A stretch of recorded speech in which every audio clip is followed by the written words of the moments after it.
నమస్తే, welcome to political talk show.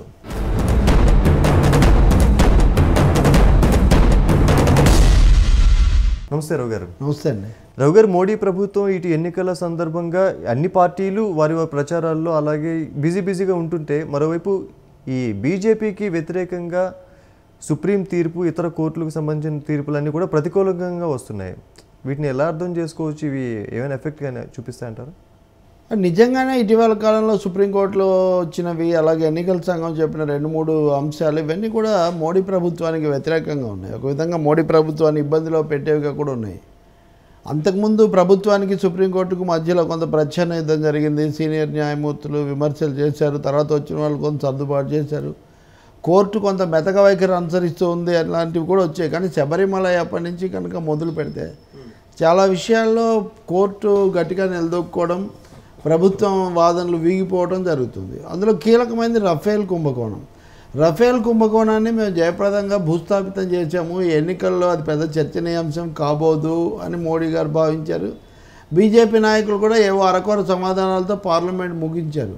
అంటే parliament ముగిసిపోయిన తర్వాత కూడా రఫేల్ వివాదం సజీవంగా ఉండటానికి సుప్రీంకోర్టు యొక్క ఆదేశాలు కారణమైనవి. అక్కడ కూడా ప్రభుత్వం యొక్క తీరు చాలా ఘోరంగా ఉంది. మేమేమీ నష్టపరచలేదు దేశాన్ని, మేము అన్ని పద్ధతి ప్రకారం చేసాం, ప్రమాణాలు పాటించామని ప్రభుత్వం తరఫున న్యాయవాది వాదించారు వేణుగోపాల్. కాదు, దీని మీద రక్షణ శాఖ కూడా అభ్యంతరం పెట్టినా మీరు ఖాతరు చేయలేదు, ప్రధాని కార్యాలయం అనుచితంగా జోక్యం చేసుకుంది అని విమర్శలు వచ్చినా పార్లమెంట్లో ఖాతరు చేయలేదు. కానీ హిందూ తరఫున ఎన్ రామ్ ఆ పత్రాలన్నీ కూడా సేకరించి వరుసగా ప్రచురించారు. అందులో ప్రధాని కార్యాలయానికి రక్షణ శాఖ పంపించిన నోట్ కూడా ఉంది. ఈ బయటి వాళ్ళు జోక్యం చేసుకోవడం వల్ల మనకు నష్టం కలుగుతుంది, సంప్రదింపులు మమ్మల్నే చేయనివ్వండి అని. అది అయిన తర్వాత దాన్ని ఏదో అటు ఇటు చేసేసి ఆయన కూడా అక్కడి నుంచి పంపించేశారు. ఆ రాసిన ఆయనతో కూడా సంజాయిషిప్పించారు. అంటే ఎటు తిరిగి ఏమీ జరగలేదు అన్న పద్ధతిలో వాదించడానికి ప్రయత్నించారు. అంతకంటే కూడా ఘోరం ఏమంటే సుప్రీంకోర్టును కూడా పక్కదో పట్టించారని అర్థమైంది. ఎందుకంటే ఇవన్నీ కూడా పిఎస్సీల పబ్లిక్ అకౌంట్స్ కమిటీ నివేదికలో ఉంటాయి, కాగ్ నివేదికలో ఉంటాయి, అన్నీ చూడొచ్చు, ఉన్నాయి. సుప్రీంకోర్టు ఆ మాటలు నమ్మి ఉన్నాయి కదా చూసుకోండి అని చెప్పింది. కాదు, మేము భవిష్యత్తు గురించి చెప్పామని మళ్ళీ ఇంకొక మెలిక పెట్టారు. ఆ దశ అయిపోయింది. మూడవ దశకు వచ్చేసరికి అసలు హిందూ పత్రిక ఈ పత్రాలు దొంగిలించింది. రక్షణ పత్రాలు దొంగిలించడం అనేది దేశ భద్రతకు సంబంధించిన హానికరమైన అంశం కాబట్టి వాళ్ళ మీద చర్య తీసుకోవాలని ఒక కేసు వేశారు, ఎదురు కేసు. ఇది చాలా విడ్డూరమైనటువంటి విషయం. ఎందుకంటే ఒక ఆధునిక సమాజంలో మీడియా స్వేచ్ఛ ఇదంతా ఉన్నప్పుడు వివాదాస్పదమైన అంశాల్లో పరిశోధనాత్మక జర్నలిజం చేసి ఆ పత్రాలు ప్రచురించి ప్రజలను విజ్ఞానవంతులు చేయటం మీడియా చేసే పని. అది మీడియా ఉన్నదే అందుకు. అటువంటిప్పుడు అది చేసిన హిందువును దొంగతనం చేశారు అని కేసు పెడితే మేమేం దొంగతనం చేయలేదు, మేము సేకరించామని వాళ్ళు మళ్ళీ ఎదురు వాదించారు. అప్పుడు ప్రభుత్వం ఇరకాటంలో పడింది. దొంగతనం కాదు, అయితే దొంగతనం అయితే నిజమేనా? పత్రాలు దొంగతనం చేశారని మీరు చెప్తున్నారు కాబట్టి, అంటే పత్రాలు ఉంటేనే కదా దొంగతనం చేసేది. కాబట్టి హిందూ ప్రచురించిన పత్రాలు సరైనవే, వాటికి విలువ ఉంది అని మీరు చెప్తారా అని కోర్టు ప్రశ్నిస్తే ఆ దొంగతనం కాదు, జిరాక్స్ కాపీలు అవి అని మళ్ళీ ప్లేట్ మార్చారు. సరే, జిరాక్స్ కాపీలో ఏవో ఒకటి ఉన్నాయి కదా అంటే లేదు, అది ముగిసిపోయిన అధ్యాయం అన్నారు. ఈ దశలో ఎవరైతే మొదట దీని మీద పిటిషన్ వేశారో వాళ్ళు మళ్ళీ సుప్రీంకోర్టుకి వెళ్ళి మీరు గతంలో ప్రభుత్వ వాదనలు నమ్మి కేసు మూసేశారు, కానీ ఈ పత్రాలన్నీ బయటకు వచ్చాక కేసు స్వభావంలో మార్పు వచ్చింది కాబట్టి మీరు మళ్ళీ విచారించండి అని అడిగారు సుప్రీంకోర్టును.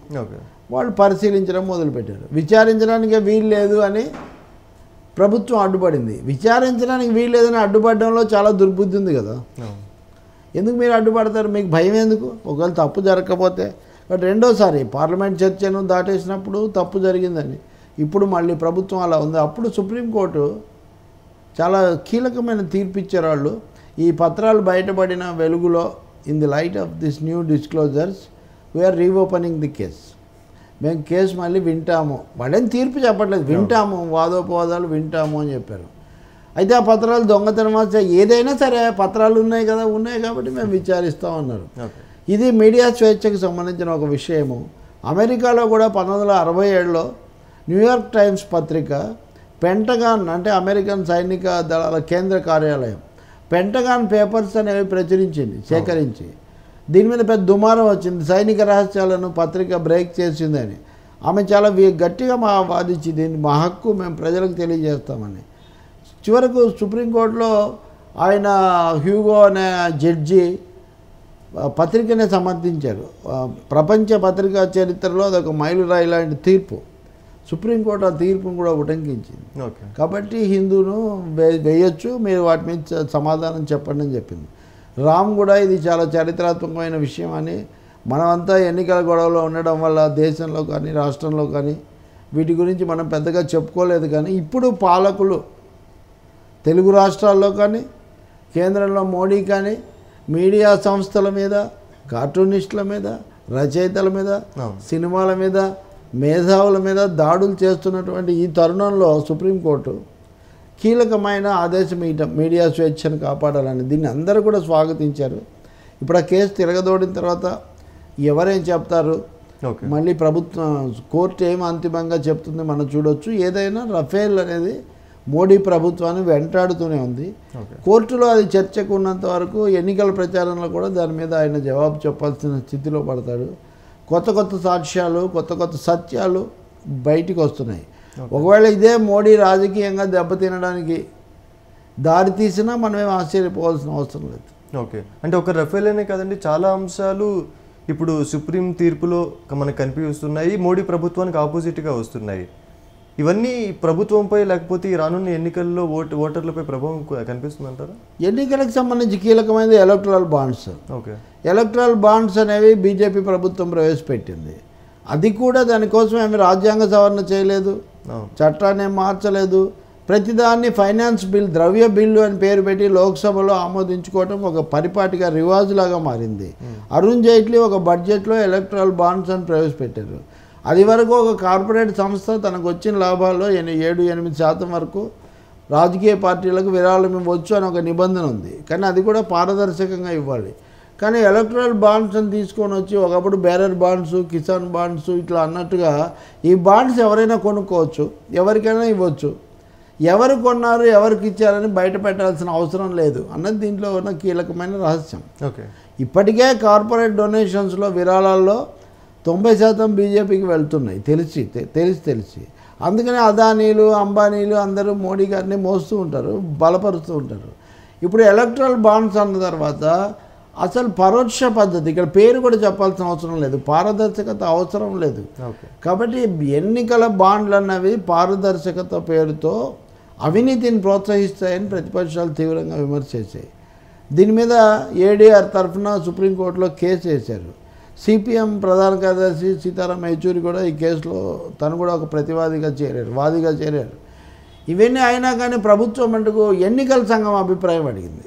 ఇది చాలా ముఖ్యమైన విషయం. ఎన్నికల సంఘం అభిప్రాయం అడిగితే ఎన్నికల సంఘం కూడా ఇది తప్పు అని చెప్పింది. మేము ఒప్పుకోవడం లేదు, ఈ విధంగా గుర్తు తెలియని ఆకాశరామన్నల దగ్గర నుంచి విరాళాలు తెచ్చుకుంటే అవాంఛనీయ శక్తులు విరాళాలు ఇచ్చి తమ పనులు చేసుకోవచ్చు. ఒక కార్పొరేట్ కంపెనీ ప్రభుత్వానికి 100 కోట్లు ఇచ్చి 1000 కోట్ల రూపాయలు పని కొట్టేయచ్చు కదా, ప్రజలకు హాని కలిగించే పని చేయొచ్చు కదా. కాబట్టి మేమైతే వ్యతిరేకమని ఎన్నికల సంఘం చెప్పింది. ఎన్నికల సంఘం ఎన్నికల నిర్వహణలో కీలకం కదా.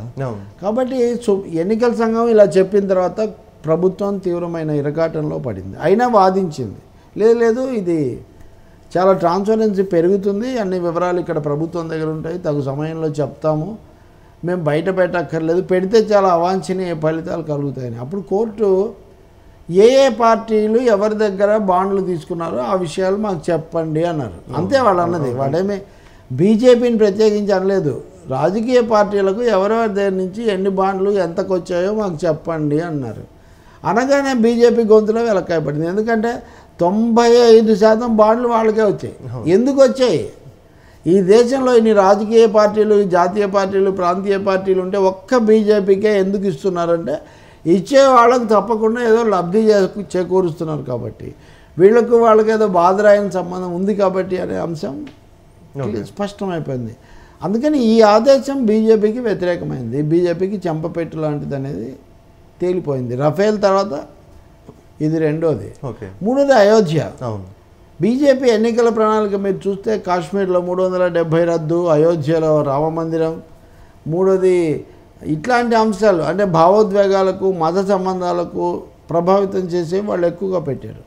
రామ మందిరం మీద మేము కోర్టు తీర్పు కోసం చూస్తాము, కోర్టు తీర్పు రాకపోయినా సరే పలానా తేదీ లోపల మేము చర్యలు తీసుకుంటామని ప్రభుత్వం వాదించింది. అంతేకాకుండా అది వరకు అలహాబాద్ హైకోర్టు తీర్పు, సుప్రీంకోర్టు దాంట్లో జోక్యం ఇవన్నీ ఉన్నప్పటికీ ప్రభుత్వం కేంద్రం ఏకపక్షంగా తన అధీనంలో ఉన్న 67 ఎకరాల భూమి సరౌండింగ్ రామజన్మభూమి, ఈ భూమి మొత్తాన్ని స్వాధీనం చేసుకొని మేము రామ్ శిలాన్యాస్ అనే ఆ ట్రస్ట్కి ఇచ్చేస్తామని చెప్పి ఒక ప్రతిపాదన చేసింది. ఇది ఎన్నికల ముందు హిందూ మత ఓట్లను ఆకట్టుకోవడానికి చేసిన ఒక పెద్ద ప్రయత్నం. సుప్రీంకోర్టు దీన్ని ఒక విధంగా ఆపేసింది. రెండోది దాని మీద ఆఖరుకు చాలామంది ఇది బీజేపీ అనుకుంటుంటారు. అక్కడ సంత్ రామదాస్ అని ఆయన కూడా హిందూ పూజారి, ఆయన కూడా కోర్టుకు వెళ్ళాడు, మా భూమి మీరే ఎలా తీసుకుంటారని. ఇందులో సుప్రీంకోర్టు హడావుడిగా తీర్పు ఇవ్వటం కాకుండా మధ్యవర్తిత్వం కోసం మేము ప్రయత్నం చేస్తాం. దానికి కూడా జూన్ 30 ఎంతో గడువు పెట్టారు. అంటే ఎన్నికల లోపల అయోధ్య అనేది ఒక వివాదం సమస్య కాకుండా చూడడానికి సుప్రీంకోర్టు చర్య తీసుకుంది. అయినా వీళ్ళు ఎన్నికల ప్రణాళికలో పెట్టారు. ఇట్లా గత ఎన్నికల్లో కూడా అయోధ్య హాట్ టాపిక్ అయింది. ఇప్పుడు రీసెంట్ గా ఇటు అయ్యప్ప స్వామికి సంబంధించి ఇది కూడా అందులో చేరింది. సో ఇవన్నీ బీజేపీ ఎలా రిసీవ్ చేసుకుంటుంది? వీటి అన్నిటినీ కూడా కమ్యూనల్, ఇప్పుడు కాశ్మీర్లో 370 రద్దు కూడా అటువంటిదే. దేశ భద్రత భౌగోళిక అంశాలు పక్కన పెట్టి, అది ప్రధానంగా ముస్లిం ప్రధాన దేశం కాబట్టి, పాకిస్తాన్ పక్కన ఉంటుంది కాబట్టి అక్కడ ఏదో గొప్పగా మాట్లాడితే మిగిలిన దేశంలో మేలు జరుగుతుందని 370 అన్నది మనం కాశ్మీర్ ప్రజలకు చట్టబద్ధంగా ఇచ్చి రాజ్యాంగంలో చేర్చిన అధికారం. దాన్ని ఎలా మారుస్తారు? మార్చడానికి కావాల్సినంత మెజారిటీ మీకు ఉందంటే ఊరికినే చర్చ చేస్తే అక్కడే ఎంత లాభం జరుగుతుందని కాదు, మిగతా చోట్ల రెచ్చగొట్టవచ్చు అనే ఒక ఇది. ఈ అన్ని కేసుల్లో కూడా, ఈ 3 కేసుల్లో కూడా సుప్రీంకోర్టు తీసుకున్న వైఖరి తప్పకుండా అది బీజేపీని ఇరగాటంలో పెట్టి బీజేపీకి చెంపపెట్టు లాంటివి అని మనం చెప్పొచ్చు. మరి వాళ్ళు ఎలా బయటపడతారో తెలీదు. ఇది కాకుండా ఎన్నికల సంఘం, ఇప్పుడు ఈ 3 అంశాలతో పాటు ఎన్నికల సంఘం నిర్ణయం కూడా ఇప్పుడు మోడీ ప్రభుత్వంపై ప్రభావం చూపిస్తుందంటారా? చూపించాలి. ఎన్నికల సంఘం నిజానికి కఠినంగా వ్యవహరించాలి. ఎందుకంటే సైనిక దళాలకు సంబంధించిన విషయాలు, దేశ భద్రతకు సంబంధించినవి ఎన్నికల ప్రచారంలో వాడకూడదని ఎన్నికల సంఘం నిబంధనలు చెప్తున్నాయి. కానీ మోడీ ప్రతి సభలో కూడా మీరు బాల్కోట దాడులను గుర్తుపెట్టుకోండి, పుల్వామా అమరుల కోసం మాకు ఓట్లేయండి, సైనిక దళాలకు యువ ఓటర్లు మొదటి ఓటు వేయండి, ఇలాంటివి ఆయన చెప్తున్నారు. భారతదేశం లాంటి రిపబ్లిక్ ప్రజాస్వామ్య దేశంలో సైన్యము పౌర పాలన ఇవి 2 వేరు. సైన్యాన్ని తీసుకొని రాకూడదు, ఇక్కడ సైనిక పాలన లేదు కదా. అందుకని మోడీ చేస్తుంది రాజకీయ తప్పిదం. దీని మీద ఎన్నికల సంఘానికి వెళ్తే వాళ్ళు కూడా అడిగారు, మీరు బాల్కోట ఇవన్నీ మాట్లాడారా? మాట్లాడకండి అలాగే అని చెప్తారు. ఆయన మళ్ళీ వచ్చి నిన్న కూడా ఆయన మాట్లాడారు.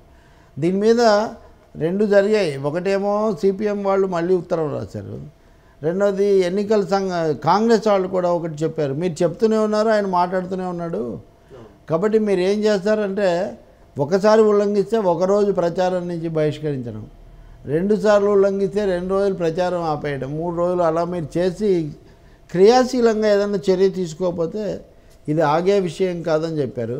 ఈ క్రమంలోనే మనం ఆపరేషన్ శక్తి ఉపగ్రహ విధ్వంసక రాకెట్ను ప్రయోగించినప్పుడు దాన్ని కూడా మోడీ తన ప్రచారంలో వాడుకున్నాడు. ఇది కూడా సరికాదు అని ఎన్నికల సంఘానికి సీతారాం యేచూరి ఉత్తరం రాస్తే వాళ్ళు లేదు మోడీ ఏం పార్టీ పేరు చెప్పలేదు ఇలా సమర్థించారు. ఆయన మళ్ళీ ఉత్తరం రాశారు, మీరు మరీ టెక్నికల్గా చెప్తున్నారు, ప్రాక్టికల్గా పొలిటికల్గా ఆయన చేసింది దాన్ని ఉపయోగించుకోవడం కిందికి వస్తుంది అని చెప్పారు. కాబట్టి ఎన్నికల సంఘం అది కూడా మళ్ళీ నమో టీవీ ఇంకా మరీ ముఖ్యంగా ఆ ప్రచారాలు కూడా ఇప్పుడు వార్తల్లోకి వస్తున్నాయి. మీరు సోషల్ మీడియాను అదుపు చేస్తాము, మీడియాను అదుపు చేస్తామని సతాయిస్తున్నారు కదా. అసలు ఈ నమో టీవీ అనేది ఎప్పుడు వచ్చింది, ఎలా వచ్చింది? ఒక వ్యక్తి పేరుతో టీవీ ఎలా పెట్టారు? దాంట్లో బీజేపీ ప్రచారాలు చేస్తుంటే మీరు ఎలా అనుమతిస్తున్నారు? అంటే ఏంటి అది? సోషల్ మీడియా కిందికి రాదు, మీడియా కిందికి రాదు, వేరే ఏదో ఎంటిటీ లాగా వేరే ప్రక్రియలాగా పెట్టారు. సమాచారం కోసం పెట్టామని చెప్పారు, కానీ జరుగుతుంది వేరు. దీని మీద సుప్రీంకోర్టు ఈసీ నమో టీవీ వెంటనే నిలిపేయండి, లేదంటే కూడా అక్కడ ప్రసారాల్లో రాజకీయాలు లేకుండా చూడండి అని ఖచ్చితంగా ఆదేశాలు ఇవ్వాల్సి వచ్చింది. మరి నిజాయితీగా దాన్ని అమలు జరుపుతారా లేదా? జరపకపోతే ఈసీ ఏం చేస్తుంది? ఇన్ని ఉల్లంఘనలు జరుగుతున్నప్పుడు వైలేషన్స్, వీటి మీద తీవ్రంగా స్పందించాల్సిన బాధ్యత ఎన్నికల సంఘానికి కూడా ఉంది.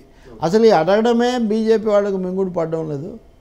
వాళ్ళు రకరకాలుగా దాడులు చేస్తూ ఉన్నారు. ఒకవైపు ఇవన్నీ జరుగుతున్న మోడీ గ్రాఫ్ మాత్రం ఏమాత్రం తగ్గట్లేదు, సర్వేలు అవే గ్రాఫ్ను పెంచుతూ వస్తూ ఉన్నాయి. బట్ వాస్తవికంగా చూసుకున్నట్లయితే ఈ సుప్రీం తీర్పులు కానీ ఇతర అంశాలు కానీ అన్నీ వ్యతిరేకంగా వస్తున్నాయి. ఏది నిజం ఏది అబద్ధం అన్న కన్ఫ్యూజన్ కూడా కనిపిస్తుంది. ఎలా అర్థం చేసుకో అంటే ఇప్పుడు మీడియా మీద ఒత్తిడే కదా వీటన్నిటిలో కీలకమైన అంశం. మీడియా అనేది మోడీకి వ్యతిరేకంగా కానీ బీజేపీకి వ్యతిరేకంగా కానీ రాసే పరిస్థితి లేకుండా పోయింది. ఎక్కడైనా రాస్తే వాళ్ళ మీద ఒత్తిళ్ళు, ఐటీ దాడులు, ఈడీ దాడులు, ఇది కూడా ఎన్నికల సంఘం జోక్యం చేసుకుంది. ఎన్నికల సంఘం ఈ ఐటీని ఈడీని పిలిపించి మీరు ఎందుకు దాడులు చేస్తున్నారో ఎన్నికల సందర్భంలో మాకు చెప్పకుండా మీరు ఏం దాడి చేసినా మాకు తెలియజేసే చేయాలని వాళ్ళు ఒక హెచ్చరిక చేశారు.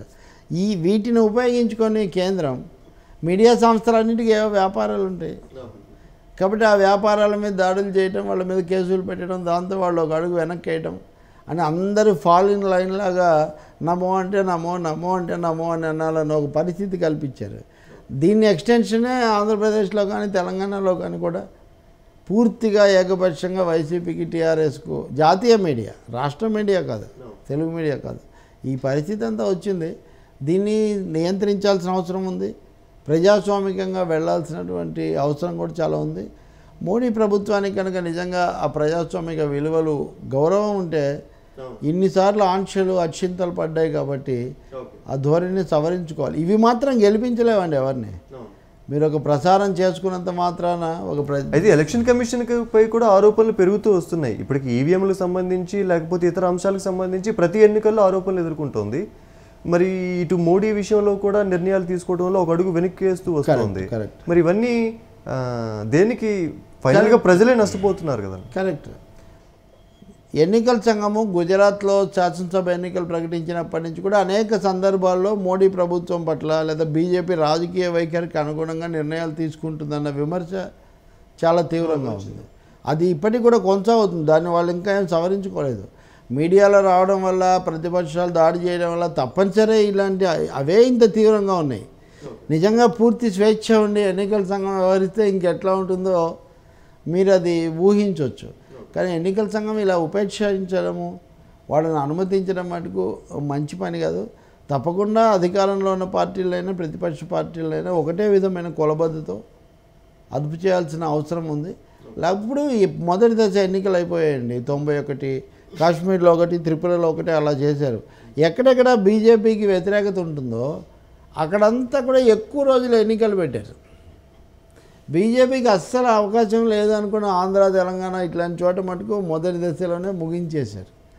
అంటే ఎన్నికల తేదీల ప్రకటనలోనే ఒక ఆరోపణలకు అవకాశం ఇచ్చారు. అక్కడి నుంచే మొదలైనవి. కాశ్మీర్లో లోక్సభ ఎన్నికలు పెడుతున్నారు, అసెంబ్లీ ఎన్నికలు పెట్టట్లేదు. వాతావరణం బాగాలేకపోతే అదే ఏర్పాట్లు, అవే పోలింగ్ బూతులు కదా, మరి మీరు ఎలా అనుమతిస్తున్నారు అంటే సమాధానం లేదు.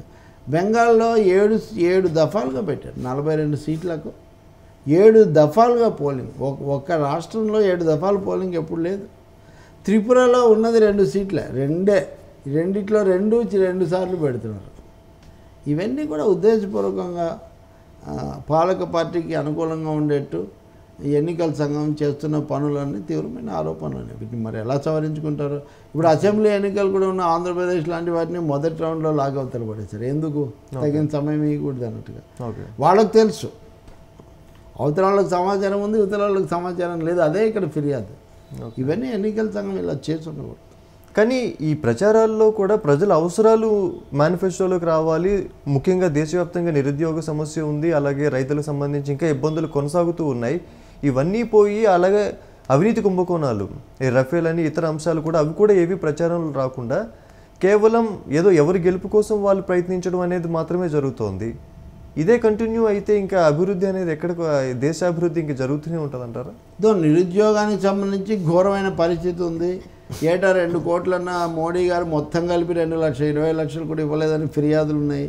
నిరుద్యోగం సమస్య అయి ఉండాల్సింది. ఎన్నికల్లో డిమానిటైజేషన్ దాని ఎఫెక్ట్స్, జిఎస్టీ దాని ఎఫెక్ట్స్, మీరన్న వ్యవసాయ సంక్షోభం, ఈ అంశాలన్నీ చర్చకు వచ్చి ఉండాలి. ఇవి రాకుండా చేయడానికి బీజేపీ మేనిఫెస్టోలో ప్రధానంగా ఏం పెట్టారు? అయోధ్య, 370వ అధికరణం, ఇవేవి ప్రజల దైనందిన జీవితాలకు సమస్యలకు సంబంధించినవి కాదు. ఎజెండాను పక్కదోవ పట్టించడమే వాళ్ళ ఉద్దేశంగా ఉంది. ఓకే. ఆ పథకాన్ని ఎలా వమ్ము చేయాలి, మళ్ళీ సమస్యలు ఎలా తెచ్చిపెట్టాలన్నది ముఖ్యం. నిన్న కూడా ప్రపంచ బ్యాంకువి మన ఆర్థికాభివృద్ధి రేటు చాలా అసంతృప్తికరంగా ఉందని వాళ్ళు చెప్తున్నారు, ఉత్పత్తి రేటు కూడా. కాబట్టి ఉపాధి కల్పన అనేది జరగకుండా, రైతులను కాపాడుకోకుండా, ఆర్థిక సంక్షోభం నుంచి బయటపడకుండా మన దేశం బయటికి మెరుగుపడదు. వాటిని అడగకుండా ఉండడం కోసమే మోడీ గారు సరిహద్దుల్లో టెర్రరిస్టుల మీద జరిగే యుద్ధం గురించి, లేకపోతే అసలు ఈ రాజకీయాలతో సంబంధం లేని రామ మందిరం సమస్య లాంటివి అవి మాట్లాడుతున్నారు.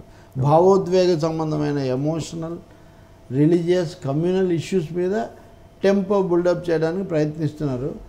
ఓటర్లు తగు విధంగా అప్రమత్తంగా ఉండి ఏ పార్టీ అయినా సరే కుల మత ప్రాంతాల ప్రాతిపదిక మీద రెచ్చగొట్టే ప్రయత్నం చేస్తే వమ్ము చేయాలి, సమస్యలను విధానాలను బట్టి ఓటేయాలి. ఓకే. కానీ ప్రతిపక్షంలో ఉన్న కాంగ్రెస్ కూడా ఈ విషయంలో సైలెంట్గానే ఉంటుంది, ఆరోపించడంలో ఒక అడుగు వెనకేస్తూనే వస్తుంది. వాళ్ళు కూడా కేవలం వాళ్ళ అభ్యర్థిని గెలిపించుకునే పనిలో మాత్రమే ఉన్నారు. ఎలా ఇదంతా? అంటే కాంగ్రెస్ వీటిని కొంతవరకు వ్యతిరేకిస్తుంది, కానీ బలీయమైన శక్తిగా కాంగ్రెస్ లేదు. ఓకే. అలా అందరినీ కలుపుకుపోగలిగినటువంటి శక్తి దానికి లేదు. అలా కలిసి రావాల్సిన అవసరం ఇతరులకు కూడా లేదు. ఇంత బలహీనపడ్డ కాంగ్రెస్తో మేమెందుకు వెళ్ళాలి అని ఉదాహరణకు ఉత్తరప్రదేశ్లో 80 సీట్లు ఉన్నాయి. ఎస్పీ బీఎస్పీ కలిసి ఒకరు 37, ఒకరు 43 ఇలా ఏదో పోటీ చేస్తున్నారు. 43 సీట్లు వాళ్ళకే ఉన్నప్పుడు 44 సీట్లు ఏమన్నా కాంగ్రెస్ పార్టీని ఎందుకు నెత్తిన పెట్టుకోవాలి? అందుకే ఎస్పీ బీఎస్పీ పక్కన పెట్టేసాయి కాంగ్రెస్ పార్టీని. చాలా రాష్ట్రాల్లో ఉన్న ప్రాంతీయ పార్టీలకు కాంగ్రెస్తో సమానమైన బలం ఉంది. అన్నిటికంటే ముఖ్యంగా కాంగ్రెస్ పార్టీకి రాజకీయమైన చిత్తశుద్ధి, లౌకిక సూత్రాలకు ప్రజాస్వామ్య సూత్రాలకే కట్టుబడాలన్న నిబద్ధత లేదు. ఓకే. రాహుల్ గాంధీని అలాగే ప్రియాంక గాంధీని ముందు పెట్టుకొని ఏదో ఒక విధంగా ఎన్నికల్లో నెగ్గేద్దాం, మోడీ మీద వ్యతిరేకత మాకు కాకుండా ఎవరికి పోతుంది. ప్రియాంక గాంధీ వచ్చిన తర్వాత మారిపోతుంది అన్నారు, అంతా ప్రచారాల్లో కూడా అదే జరుగుతుంది. ఎవరు వచ్చినా మారదండి, వ్యక్తులు రాగానే మారేటైతే చాలామంది వ్యక్తులు వచ్చారు కదా. ఇప్పుడు తెలుగు రాష్ట్రాల్లో పరిపూర్ణానంద స్వామి అని ఒక ఆయన వచ్చాడు. ఆయన ఏదో చాలా చేస్తాడు, ముఖ్యమంత్రి అభ్యర్థి అన్నారు. ఎక్కడున్నారండి ఇప్పుడు? పరిపూర్ణానంద స్వారంలాగా ఆయన ఎక్కడ కనిపించట్లేదు. అలాగే సినిమా నటులు వచ్చారు, చాలామంది ఏమయ్యారు వాళ్ళు. కాబట్టి రాజకీయాల్లో ఒక వ్యక్తి వచ్చి ప్రియాంక గాంధీ అంటే రాహుల్ గాంధీ అసలే అధ్వానంగా ఉన్నాడు కాబట్టి ప్రియాంక కొంచెం ఆకర్షిస్తారు అనే ఆలోచన, ఆశ తప్ప ఆమె గేమ్ చేంజర్ అయ్యే అవకాశం ఏమీ లేదు. ఓకే. అంటే యూపీ రాజకీయాల్లో కూడా ఏమైనా మార్పులు వచ్చే అవకాశం లేదంటారు ఇప్పుడు? యూపీ రాజకీయాల్లో ఎస్పీ బీఎస్పీనే వాటి కలయిక ప్రధాన ప్రభావం తప్ప కాంగ్రెస్ చేయగలిగింది ఏం లేదు. కాంగ్రెస్ నిజానికి వాతావరణాన్ని పాడు చేస్తుందేమో, ఓకే, కాంగ్రెస్ వల్ల బీజేపీకి మేలు జరుగుతుందేమో అన్న సందేహాలు కూడా అక్కడ ప్రజలకు ఉన్నాయి. కాంగ్రెస్ అలా కాకుండా విఘ్నత ప్రదర్శిస్తే చాలా మంచిది. కమ్యూనిస్టులు కూడా మీరు కేరళలో వచ్చి మేము పోటీ చేస్తున్నాం మీ దగ్గర, మా మీద పోటీ చేయడం ఏంటి? మీరు బీజేపీ ఉన్న చోట వెళ్ళి బీజేపీని ఓడించాలి కానీ అంటే మీకు ప్రధాన శత్రువు బీజేపీ కాదు, మీకు కమ్యూనిస్టులు ప్రధాన శత్రువులు, టీఆర్ఎస్ ప్రధాన శత్రువు, లేదా నవీన్ పట్నాయక్ ప్రధాన శత్రువు, మమతా బెనర్జీ అన్నట్టు మీరు ప్రవర్తిస్తున్నారు. కానీ ముందు బీజేపీని ఓడించడం ఫస్ట్, తర్వాత వేరేవి. ఈ స్పృహ, ఈ స్పష్టత, ఈ విధమైన నిబద్ధత కాంగ్రెస్ పార్టీలో కొరబడుతున్నాయి. ప్రజల ఓటింగ్ ఎలా ఉంటుందంటే రాజశేఖర్, టాక్టికల్ ఓటింగ్ అంటారు. ఎవరు ఓడిస్తారు బీజేపీ అని. కాంగ్రెస్ ఇన్ని మల్లగుల్లాలు పడుతుంటే వీళ్ళు ఓడిస్తారు, గట్టిగా ఉంటారన్న నమ్మకం ప్రజలకు కలగదు. అది బీజేపీకి మేలు చేయొచ్చు.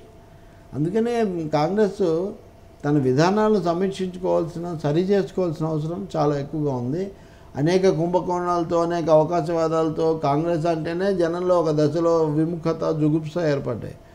ఈ ఎన్నికల్లో మరి దాన్ని పోగొట్టుకుంటారా లేదా, ఓటర్లు నమ్ముతారా లేదా అన్నది ఇప్పటికీ పెద్ద సమస్యగానే ఉంది. ఓకే. అంటే ఇప్పటి వరకు 2 శిబిరాలుగా చెప్పుకున్నాం, ఇటు బీజేపీ అటు కాంగ్రెస్. మూడో శిబిరంగా చెప్పుకున్న ఫెడరల్ ఫ్రంట్ కూడా ఎన్నికల్లో సైలెంట్గా ఉంది. అటు అధికారాన్ని ఇటు ప్రతిపక్షాన్ని దేన్ని వ్యతిరేకించే ప్రయత్నం చేయట్లేదు అన్నది వినిపిస్తుంది. లేదు, ఫెడరల్ ఫ్రంట్ అన్నది ఒక కేసీఆర్ డ్రీమ్ చైల్డ్, ఆయన బుర్రలో ఉన్న విషయం తప్ప మిగిలిన పార్టీలన్నీ ఫెడరల్ ఫ్రంట్ అని మనం చెప్పలేం. కానీ ప్రాంతీయ పార్టీలు, వామపక్షాలు ఇవి ఒక మూడో శక్తి. ఓకే. ఈ మూడో శక్తుల యొక్క అనేక రూపాల్లో ఒకటి ఫెడరల్ ఫ్రంట్, ఇంకొకటి చంద్రబాబు నాయుడు చెప్పే కాంగ్రెస్ అనుకూలమైనటువంటి శక్తుల కలయిక. ఓకే. మూడోది కేసీఆర్, నవీన్ పట్నాయక్ వీళ్ళతో కూడినటువంటి ఫెడరల్ ఫ్రంట్. ఓకే. వీళ్ళు ఉంటారా లేదా కూడా తెలియదు మనకు. ఎందుకంటే ఈ పార్టీలు చాలాసార్లు బీజేపీతో కాంగ్రెస్తో కలిసాయి, విడిపోయాయి. రేపు ఎన్నికల్లో ఎవరికి ఎక్కువ సీట్లు వస్తే వాళ్ళ దగ్గరికి వీళ్ళు వెళ్ళే అవకాశం ఉంటుందన్నది మనకు కలుగుతున్న అభిప్రాయం. ఓకే. రైట్, థ్యాంక్ యూ రావు గారు. ఇది వాళ్ళ పొలిటికల్ టాక్ షో. రేపటి కార్యక్రమంలో మళ్ళీ కలుద్దాం. చూస్తూనే ఉండండి 99 TV. For more updates, please subscribe 99 TV Telugu.